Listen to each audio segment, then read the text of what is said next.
Oke, kita akan bicara mengenai pengampunan, mengampuni orang lain, forgiving others. Ada beberapa ayat, ya diantaranya Matius 6 ayat 14. For if you forgive others for their transgressions, your heavenly Father will also forgive you. Ya, jadi jika kamu mengampuni orang lain karena kesalahan mereka, maka Bapamu yang di surga juga akan mengampuni kamu. Nah, kita perlu sadar bahwa God is love, ya. Allah adalah kasih. Tetapi untuk menerima kasihnya dan mengalami kasihnya, ada bagian kita yang perlu kita lakukan, ya. Kita perlu menerimanya, ya.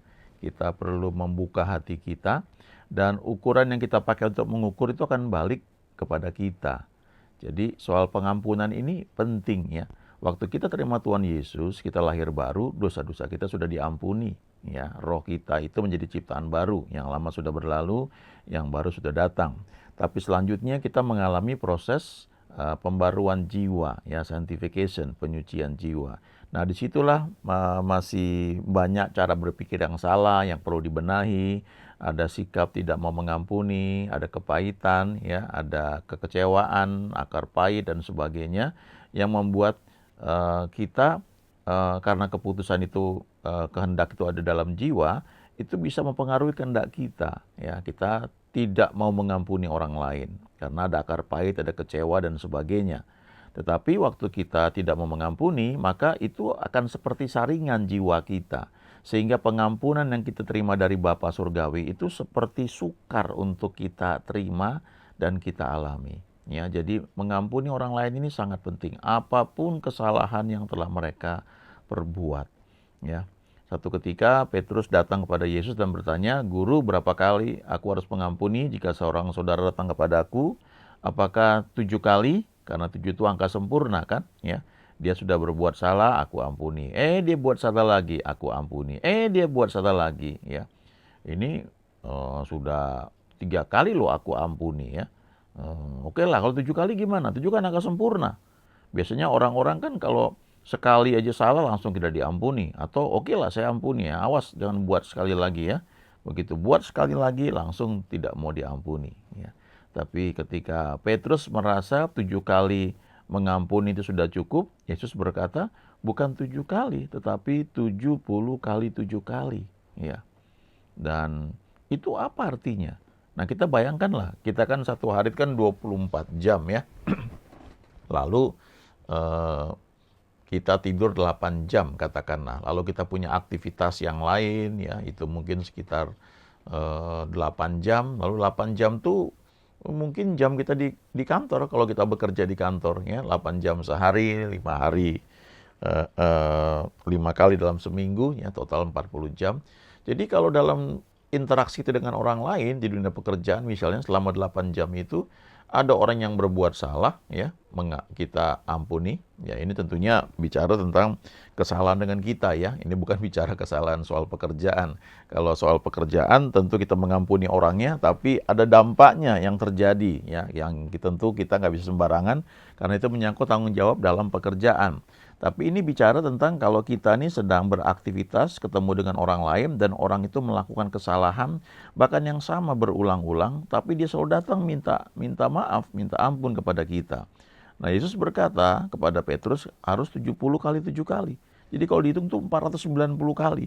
490 kali. Nah, kalau 8 jam kita berinteraksi dengan orang lain, di dunia pekerjaan, di bisnis juga misalnya, atau di mana saja, maka 8 jam, 8 kali 60 menit, ya, berarti 480 menit. Nah, Yesus mengatakan dalam 480 menit itu, kamu harus mengampuni 490 kali. Jadi artinya nggak sampai semenit orang itu sudah berbuat salah lagi, ya, minta ampun, dan itu artinya continue, terus menerus. Ketika orang itu datang meminta maaf kepada kamu, kamu harus maafkan, ya. Kamu harus mengampuni. Jadi ini sebenarnya mengajarkan satu sikap untuk senantiasa mengampuni orang yang bersalah kepada kita. Ya, jadi bukan soal jumlahnya, tapi satu sikap untuk senantiasa mengampuni orang yang bersalah kepada kita. Sekalipun orang itu juga mungkin tidak minta maaf kepada kita, ya. Nanti kita akan lihat. Nah, Yesus menjelaskan ini waktu Petrus bertanya, kamu harus mengampuni 70 kali 7 kali. Lalu dia kasih perumpamaan, dia cerita, ada satu orang yang berhutang sangat banyak. Ya, itu kalau dikurskan sekarang ya bisa penafsirannya beda-beda ya. Tapi katakanlah bisa sekian puluh miliar ya, atau sekian ratus miliar misalnya ya. Dan secara logika itu tidak mungkin ya bisa dibayar oleh orang tersebut. Ya, orang ini berhutang kepada raja.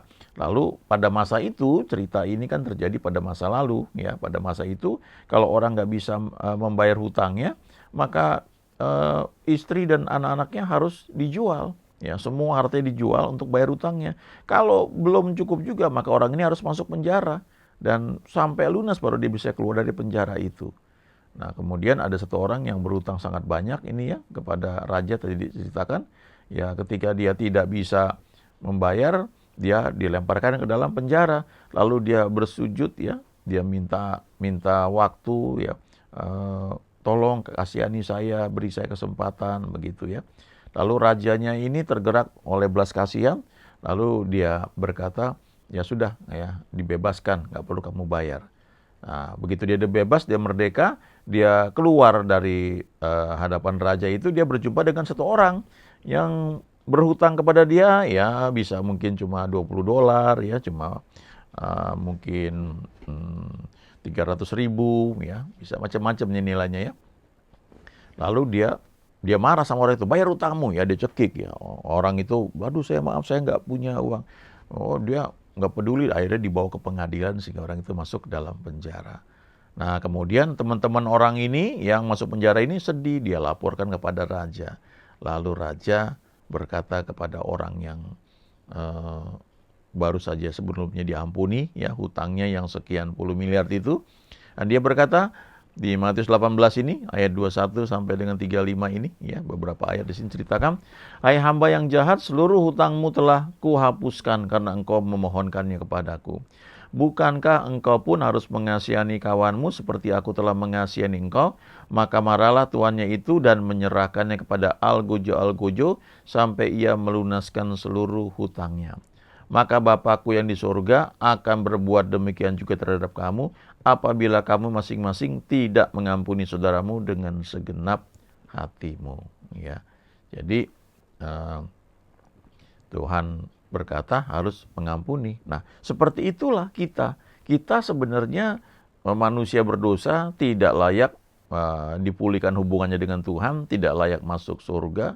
Ya, nggak bisa kita bayar itu dengan perbuatan kita, ya, karena standar Tuhan tinggi sekali.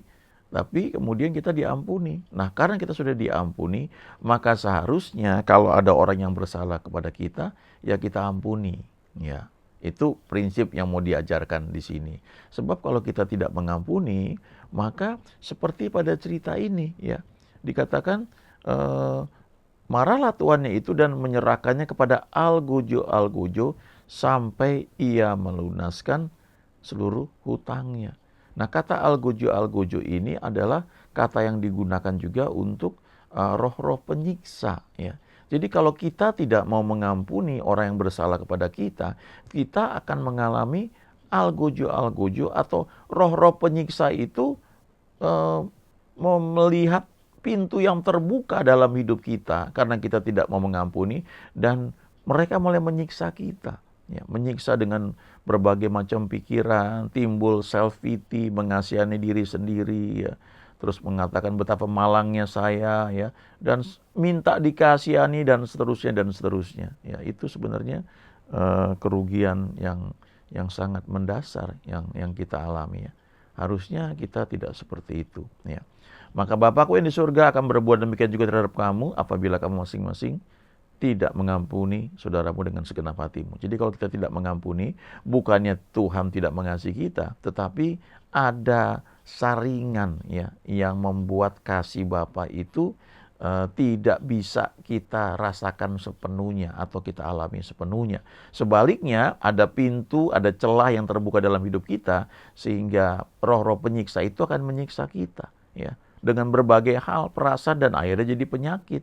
Ya, banyak sudah dibuktikan bahwa sebagian besar penyakit itu karena masalah kejiwaan, masalah emosi. Ya, itu sebabnya kita harus mengampuni. Ya, forgiving others to move forward in your life. Ya, ampunilah orang lain. Waktu kita mengampuni orang lain, tujuan itu supaya kita bisa maju dalam kehidupan kita. Kalau kita tidak mau mengampuni, itu kita seperti naik perahu, kita sudah mendayung, tapi ikatan perahu itu ke pelabuhan tidak kita lepaskan. Jadi walaupun dengan segenap hati kita mendayung, perahu itu nggak akan pernah maju. Karena tali pengikatnya kepada dermaga itu belum dilepaskan. Ya. Forgive others, ya. Not because they deserve forgiveness, but because you deserve peace. Ya.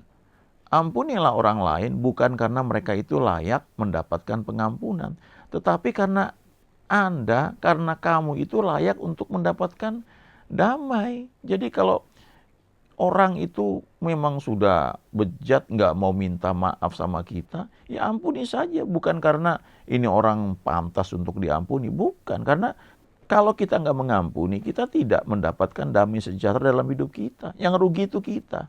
Ada istilah begini ya, kalau kita tidak mau mengampuni, itu seperti kita minum racun dan mengharapkan orang lain yang mati. Ya. Jadi banyak terjadi ini, kisah-kisah ada orang yang misalnya dikhianati ya oleh pasangannya, terus akhirnya tidak mau mengampuni, sementara pasangannya yang berkhianat itu memang belum bertobat, ya malah kawin lagi sama orang lain misalnya, ya. Lalu kelihatannya happy-happy saja, lalu yang setia ini tapi tidak mau mengampuni malah sakit, ya sakit akhirnya meninggal, ya. Kenapa? Apakah Tuhan tidak mengasihi? Bukan, ya karena ada celah dalam hidupnya yang terbuka akibat sifat tidak mau mengampuni. Lalu bagaimana mengenai pasangan yang nggak setia? Ada cara lain Tuhan yang akan istilahnya Tuhan berurusan dengan dia secara pribadi. Tapi kita tidak bisa menjudge orang lain. Memang orang itu salah, ya mungkin orang itu bejat ya. Tapi tetap ampuni, bukan karena dia layak mendapatkan pengampunan dari kita ya, tapi karena kita itu rugi sendiri kalau tidak mengampuni ya. Toh kita sudah menikmati yang terbaik dari Tuhan ya, the best ya, of the land itu Tuhan sudah berikan kepada kita. Tapi how to enjoy, bagaimana kita bisa menikmati itu ya tergantung sejauh mana kita mau belajar untuk mengampuni ya. Jadi ini hal yang penting dalam kehidupan kita ya, untuk senantiasa punya sikap mengampuni supaya kita bisa maju ya, bisa moving forward ya istilahnya. Ya, kalau kita masih nyantol yang lama ya susah ya untuk bergerak, untuk maju. Ada satu prinsip lagi ya, ketika kita forgive, kita harus forget ya. Jangan biarkan kenangan-kenangan waktu masa-masa yang tidak enak itu membebani kita. Ya. Kita mesti lepaskan itu, singkirkan itu. Ada satu cerita ya, seorang teman yang ketika ada satu konflik ya, dia terima WA, WhatsApp yang tidak enak dibaca ya. Tapi sikap dia itu, dia bilang, nggak saya baca, saya lihat sebentar lalu saya hapus ya, saya nggak mau ingat-ingat ngapain katanya. Tapi sebaliknya ada orang yang dia simpen ya, dia baca lagi dan dia waktu dia baca dia makin luka, lalu nanti dia cari teman curhat, dia tunjukin gini, ini loh ini saya dibilang begini, coba bayangin, dia cari teman untuk bisa dia itu semakin terluka ya, sepertinya dia tuh sudah membara dengan api kemarahan ya. Lalu dia mengharapkan orang lain siram bensin biar makin berkobar. Nah kalau kita ketemu orang seperti itu, nah kita perlu tolong supaya orang ini jangan semakin terbakar ya. Saya pernah kenal seorang yang dia cerita bagus sekali ya. Kalau kita kerja di satu perusahaan misalnya, bos kita pemarah gitu ya. Dan ada orang yang tipenya senang, dia siramin bensin, makin bosnya makin marah. Nah waktu bosnya makin marah, bosnya senang karena disiramin bensin. Jadi orang ini sepertinya mendapatkan ya kayaknya cari muka kayak gitu ya. Iya emang dia begitu tuh Pak, ya dia begitu tuh Bu. Ya dia siram bensin, api marahnya makin berkobar. Tapi sebaliknya kita bisa mendinginkan suasana ya. Kita siram air ya, kita membuat situasi menjadi teduh supaya orang yang pemarah ini ya dia tertolong, dia tidak perlu makin marah, terikat dengan segala macam sakit hatinya, tapi dia belajar untuk bisa sembuh dari lukanya. Nah, Efesus 4 ayat 32 berkata, tapi hendaklah kamu ramah seorang terhadap yang lain, penuh kasih mesra dan saling mengampuni, sebagaimana Allah di dalam Kristus telah mengampuni kamu. Ya. Be kind and compassionate to one another. Ya. Ramah dengan seorang dengan yang lain, penuh kasih mesra, ya penuh compassion, ya rasa ya kasih mesra, ya terjemahan yang tepatnya di sini ya. Forgiving each other, mengampuni satu dengan yang lain. Ya, karena kita kan nggak sempurna ya. Just as in Christ God forgive you. Karena seperti Allah ya di dalam Kristus telah mengampuni kita. Ya. Ayo belajar mengampuni satu dengan yang lain. Ya. Ada orang yang memang kadang-kadang kalau dia marah, ya, atau dia bekerja misalnya ya, bosnya habis marahin dia, padahal bosnya negor dia tuh tidak dengan emosi yang meledak-ledak ya, cuma ditegur ya. Kalau orang ini karena pemarah, wah dia nggak bisa lawan kan bosnya, dia cari anak buahnya untuk dia marahin gitu. Ya, ini orang-orang yang mungkin ya dalam kehidupannya tanpa dia sadari itu ada spirit yang mengikat dia ya untuk senantiasa marah dan tidak bisa terima kalau ditegur, lalu dia akan cari orang lain untuk melampiaskan kemarahannya. Nah, kita perlu belajar ya, tidak ada orang yang sempurna satu dengan yang lain. Ini sebenarnya Tuhan bisa pakai untuk menyempurnakan kita ya. Besi menajamkan besi, tapi orang menajamkan sesamanya. Juga dengan suami, dengan istri ya, itu teman kan seumur hidup ya. Jadi itu satu bagian di mana kita bisa semakin wise ya, semakin memiliki wisdom, semakin bijak, semakin diperhalus. Nah, episode 4 tadi sebenarnya dari ayat 31 ya, kalau kita baca lebih bagus ya. Segala kepahitan, kegeraman, kemarahan, pertikaian, dan fitnah hendaklah dibuang dari antara kamu, demikian pula segala kejahatan. Baru sebaliknya, hendaklah kamu ramah seorang terhadap yang lain, penuh kasih mesra dan saling mengampuni, sebagaimana Allah di dalam Kristus telah mengampuni kamu. Sikap tidak mengampuni ini kan sebenarnya ini merupakan akar kepahitan ya. Nah, ini perlu dibereskan ya, karena di bagian lain dikatakan akar pahit itu menyebabkan banyak masalah ya. Kalau itu nggak dibereskan, itu bisa meledak jadi marah, benci, kita menjegal orang lain, kita jadi sadis ya. Nah, sulit untuk menyalurkan kasih Allah dalam kehidupan kita ya. Nah, untuk hal ini kita perlu sadar bahwa keputusan untuk mengampuni itu ada pada kita ya. Bukannya kita bisa apa enggak, mau apa enggak, itu masalahnya. Karena God gives us free will ya. Tuhan memberikan kepada kita tuh kehendak bebas. Kita memutuskan mau mengampuni apa enggak ya. Jadi kita sendiri yang harus bersikap ya dengan benar ya. Ampuni ya. Karena bukan karena orang itu layak ya, tapi karena saya layak untuk senantiasa menikmati damai sejahtera yang Tuhan sudah berikan kepada saya. Damai sejahtera yang melampaui segala akal. Saya nggak mau terkamiri atau tercemari ya, atau terganggu dengan sikap tidak mau mengampuni ya. Selalu Tuhan itu memberikan kepada kita lebih dari cukup ya. Kasihnya itu membungkus kita luar biasa. Karena memang Alkitab berkata ya, God is love ya. Allah adalah kasih. Nikmati kasihnya. Jangan biarkan kasih kita tuh terhambat karena hal-hal yang mungkin sepele nampaknya ya dalam pandangan beberapa orang.